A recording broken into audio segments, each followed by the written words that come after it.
Israel's bombardment of Gaza is now in its seventh day. A family of 4 are the latest victims of the airstrikes, and a bank used by Hamas to pay salaries to government officials was also targeted.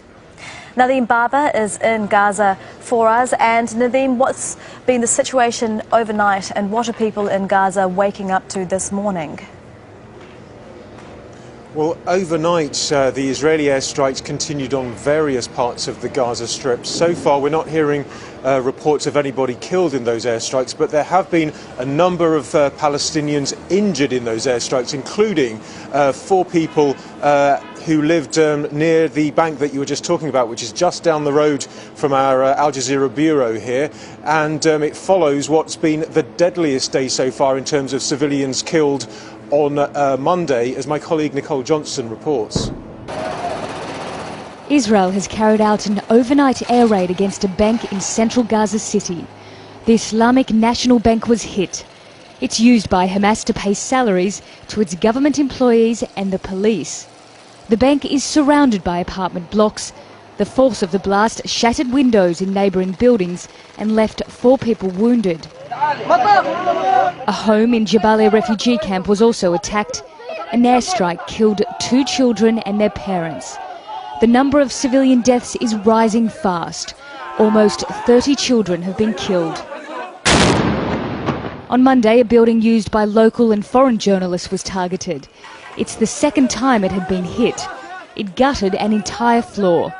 A military commander from the group Islamic Jihad was killed. Talks in Cairo aimed at getting a ceasefire continue, but so far they haven't achieved anything. The Egyptians have been playing a leading role in trying to get this de-escalated. We've been supportive of those efforts. We've been in close contact with them at all levels. The UN Secretary-General is now in Cairo to push Egypt to use its influence over Hamas to secure a ceasefire. Hamas is an offshoot of Egypt's Muslim Brotherhood group, and Hamas is insisting Israel lift its siege on Gaza and stop assassinating its senior leaders. I can say that all possibilities are open. We cannot trust the enemy. The possibility to cease its aggression, following the Egyptian efforts towards reaching a truce, according to the demands of Palestinian resistance and people, is likely. In the light of the balance of power on the ground, their confusion and our steadfastness. Also, the possibility of a ground offensive is likely, especially that there are differences within the Israeli government. We are prepared for all possibilities, yet we hope bloodshed comes to an end. Israel says there'll be no truce until the rocket fire stops. Our goals are clear: to stop the fire and to introduce a deterrent against the renewal of it.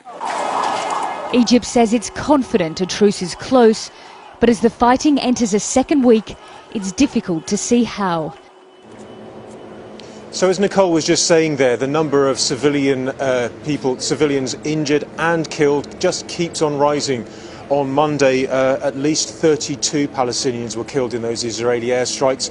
So far, as I was saying, since midnight local time, although there have been continuous airstrikes, nobody has been reported killed, but a number of people injured. And the situation is that so many of these targets are right next to where people live.